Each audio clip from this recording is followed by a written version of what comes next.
എന്തല്ല എല്ലാവർക്കും സുഖം തന്നെയല്ലേ? ഇന്ന് നമുക്കൊരു മില്ലറ്റ് റെസിപ്പി ആയാലോ?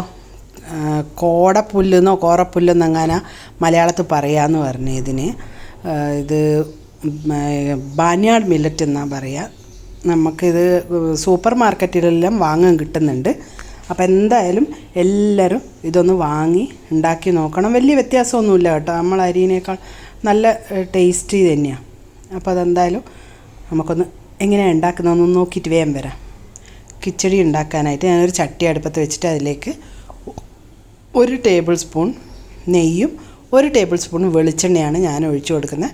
നിങ്ങൾക്ക് ഏതെണ്ണ വേണമെങ്കിലും എടുക്കാം. അപ്പോൾ അതിലേക്ക് ഒരു ഇഞ്ച് കഷ്ണം പട്ട, ഒരു 3 ആക്കി പൊടിച്ചിട്ട് അങ്ങോട്ട് കൊടുത്തിട്ടുണ്ട്. ഒരു 3 ഗ്രാമ്പൂ, 2 ബേ ലീഫ്, അതൊന്ന് പിച്ച് പറിച്ചിട്ടിട്ട് ആ എണ്ണയിൽ കിടന്ന് അതൊന്ന് നല്ലോണം ഒന്ന് മൊരിഞ്ഞ് വരട്ടെ. അതിനൊരു ചെറിയൊരു കിച്ചടി എന്ന് പറയുമ്പോൾ കുറച്ചൊരു മസാലേൻ്റെ മണം വേണം, എന്നാൽ കൂടാനും പാടില്ല. അപ്പോൾ അതാ നല്ലോണം ഒന്ന് മൊരിഞ്ഞ് വന്നിട്ടുണ്ട്. അതിലേക്ക് ഒരു 1/4 കപ്പ് വലിയുള്ളി നീളത്തിലാണ് അരിഞ്ഞത് ഞാൻ. അത് നല്ലോണം അങ്ങ് വാടിയൊന്നും വരണ്ട. ഒരു ഗ്ലാസ് പരുവാകുമ്പോൾ നമുക്കതിലേക്ക് ബാക്കി പച്ചക്കറികൾ ഇഷ്ടമുള്ള പച്ചക്കറികൾ ചേർത്ത് കൊടുക്കാം കേട്ടോ. ഞാനിപ്പോൾ കുറച്ച് ക്യാരറ്റും ബീൻസും പട്ടാണിയെല്ലാം ചേർത്ത് കൊടുക്കുന്നത്. ഒരു 1/4 കപ്പ് ക്യാരറ്റ്, 1/4 കപ്പ് ബീൻസും, 1/4 കപ്പ് പട്ടാണി, പിന്നെ ഒരു തക്കാളി അല്ല ഒന്നിച്ച് തന്നെയാണ് ചേർത്ത് കൊടുക്കുന്നത്.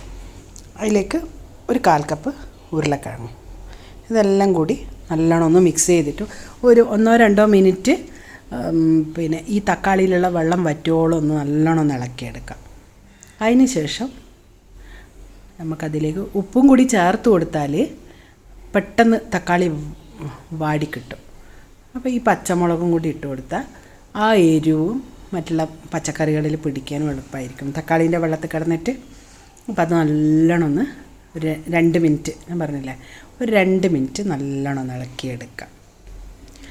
ഇനി ഇതിലേക്ക് നമുക്ക് കുറച്ച് പൊടികൾ ചേർത്ത് കൊടുക്കാം. ഒരു 1/4 ടീസ്പൂൺ മഞ്ഞൾപ്പൊടി, 1/2 ടീസ്പൂൺ മുളക് പൊടിയും, 1/4 ടീസ്പൂൺ ഗരം മസാലയും. അതും പിന്നെ ഇതുപോലെ നല്ലോണം ഒന്ന് ഒരു 30 സെക്കൻഡ് നല്ലോണം വഴറ്റിയെടുക്കാം. നല്ലോണം വഴന്ന് വന്നിട്ടുണ്ട്. ഇനി ഇതിലേക്ക് നമുക്ക് കുറച്ച് മല്ലിയിലയും കുറച്ച് പുതിന ഇലയും ചേർത്ത് കൊടുക്കാം. ചേർത്തിട്ട് അതും ഈ പറഞ്ഞ പോലെ തന്നെ പിന്നെ ഒരു 30 സെക്കൻഡ് നല്ലോണം ഒന്ന് വഴറ്റിയെടുക്കാം.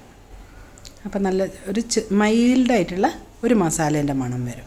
ഈ സമയത്ത് നമുക്ക് 8 മണിക്കൂർ കുതിർത്ത്, ഇപ്പോൾ ഈ ചട്ടി അടുപ്പത്ത് വെക്കുന്ന സമയത്ത് ഞാൻ അരിപ്പയിലിട്ട് വെള്ളം മൊത്തം ഊറ്റിക്കളഞ്ഞിട്ടുണ്ട്. ഊറ്റിക്കളഞ്ഞെന്ന് പറഞ്ഞാൽ താഴെ ഒഴിച്ചു കളഞ്ഞതല്ല കേട്ടോ, ആ വെള്ളം ഞാൻ വേറെ തന്നെ എടുത്ത് വെച്ചിട്ടുണ്ട്. ഇത് ഈ അരി ഒന്ന് നല്ലോണം വറുത്തെടുക്കാം, നല്ലോണം വറുത്ത് വരട്ടെ. കാരണം 8 മണിക്കൂർ കുതിർന്നതാണ്, അപ്പോൾ അല്ലെങ്കിൽ പശയായിപ്പോവും.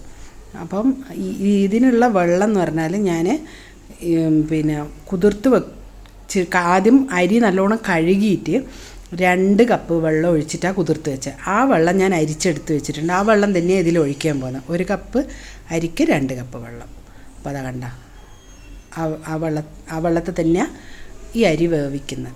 കാരണം അതിൻ്റെ പോഷക മൂല്യങ്ങളൊന്നും നഷ്ടപ്പെടണ്ടല്ലോ. അപ്പോൾ അതാ ഉപ്പുണ്ടോയെന്നൊന്ന് നോക്കിയിട്ട് കുറച്ച് ഉപ്പ് വേണം. ആദ്യം ഞാൻ ഉപ്പിട്ട് കൊടുത്തിട്ടുണ്ട്, ഇപ്പോൾ പോരാത്തതാണ് ഇപ്പോൾ ഇട്ട് കൊടുത്തത്. ഇതിനി നല്ലോണം ഒന്ന് മൂടി വെച്ചിട്ട് ഹൈ ഫ്ലെയിമിലിട്ടിട്ട് നല്ലൊരു തിള വരട്ടെ. അപ്പോൾ തന്നെ ഒരു 4-5 മിനിറ്റ് ആയിട്ടുണ്ട്, കണ്ടോ? 4-5 മിനിറ്റ് കൊണ്ട് നല്ലൊരു തിള വന്നിട്ടുണ്ട്. ഇനി ഇത് ലോ ഫ്ലെയിമിലിട്ടിട്ട് മൂടി വെക്കാം. മൂടി വെക്കാന്ന് പറഞ്ഞാൽ അപ്പാടങ്ങ് അമ്പിച്ച് മൂടിക്കളറ്, കുറച്ച് അതിൻ്റെ ആവി പോകാനുള്ളൊരു സൗകര്യം വെക്കണം. അത് എന്നിട്ട് വെച്ചിട്ട് ഇടയ്ക്കിടയ്ക്ക് ഇതുപോലെ ഒന്ന് ഇളക്കി കൊടുക്കണേ. ഒരു 3-4 പ്രാവശ്യം ഇങ്ങനെ ഇളക്കി കൊടുത്തിട്ടില്ലെങ്കിൽ അടി പിടിച്ചു പോകാണ്ട് നോക്കണം. ഒന്നും കൂടി മൂടി വെക്കട്ടെ.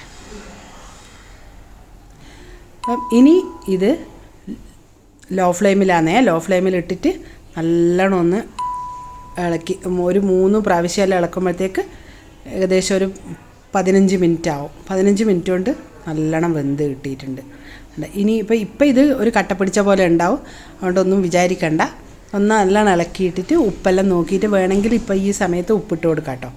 എന്നിട്ട് നല്ലോണം ഒന്ന് മൂടി വെച്ചിട്ട് ആ ചട്ടിയിൽ നിന്ന് തന്നെ ഒരു വേവ് പിന്നെയും വേവാനുണ്ട്.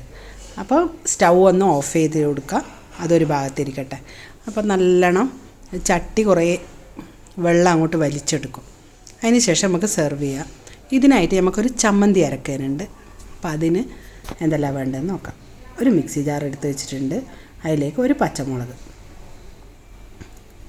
വളരെ ചെറുതായിട്ടോ, അധികം എരിവൊന്നും വേണ്ട. ഒരു കഷ്ണം ഇഞ്ചി, കുറച്ച് മല്ലിയില, വളരെ കുറച്ചാകട്ടെ കൊണ്ട്, പിന്നെ ഒരു 2.5 ടേബിൾ സ്പൂൺ തേങ്ങ, അതും കൂടി ഇട്ടിട്ട് ആവശ്യത്തിന് ഉപ്പും ചേർത്ത് കൊടുത്തിട്ട് നമുക്കൊന്ന് നല്ലോണം ഒന്ന് ക്രഷ് ചെയ്തെടുക്കാം. ക്രഷ് ചെയ്യാനേ പാടുള്ളൂ കേട്ടോ, കാരണം ഇത് നമ്മളെ സാധാരണ ബിരിയാണി ചമ്മന്തിയാണ്, ഇതൊന്ന് ഇടിച്ചെടുക്കലാണ് പതിവ്. അപ്പോൾ നമുക്ക് അതിനുള്ള സൗകര്യം ഇല്ലാത്തതുകൊണ്ട് ഇതൊന്ന് നല്ലോണം ഒന്ന് തട്ടിയിട്ട് കൊടുത്തതിന് ശേഷം ഒരു എത്രയാണ് പറയേണ്ട, ഒരു 1/4 ടീസ്പൂൺ ലെമൺ ജ്യൂസ് ഒഴിച്ച് കൊടുത്തിട്ട് ഒന്നും കൂടി ഒന്ന് ക്രഷ് ചെയ്തെടുക്കാം. നമ്മളെ ഇടിച്ച ചമ്മന്തി റെഡി.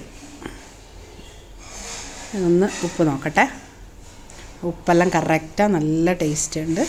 ഇനി ഇതൊരു ഭാഗത്തിരിക്കട്ടെ. നമുക്ക് നമ്മളെ ചോറിനെ ഒന്നും കൂടി നോക്കാം. ഇതിപ്പോൾ ഈ സമയമാകുമ്പോഴത്തേക്ക് കിച്ചടീന. ഇത് അരി ആയതുകൊണ്ട് ചോറിന്ന് വായിൽ വരുന്നു. അപ്പോൾ അത് നല്ലോണം റെഡി ആയിട്ടുണ്ട്. ഇത് കുറച്ചുകൂടി തണുക്കുമ്പോൾ കുറച്ചുകൂടി നല്ലോണം വിട്ട് വരും കേട്ടോ.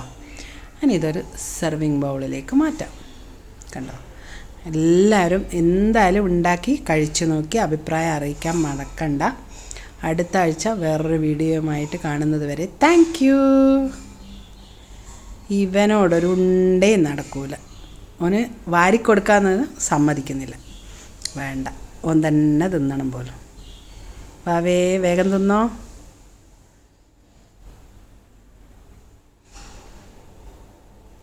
എന്തായാലും എല്ലാവരും ആഴ്ചയിൽ ഒരു ദിവസമെങ്കിലും ഒരു മില്ലറ്റ് കുട്ടികൾക്ക് നിർബന്ധമായിട്ട് കൊടുത്തിരിക്കണം.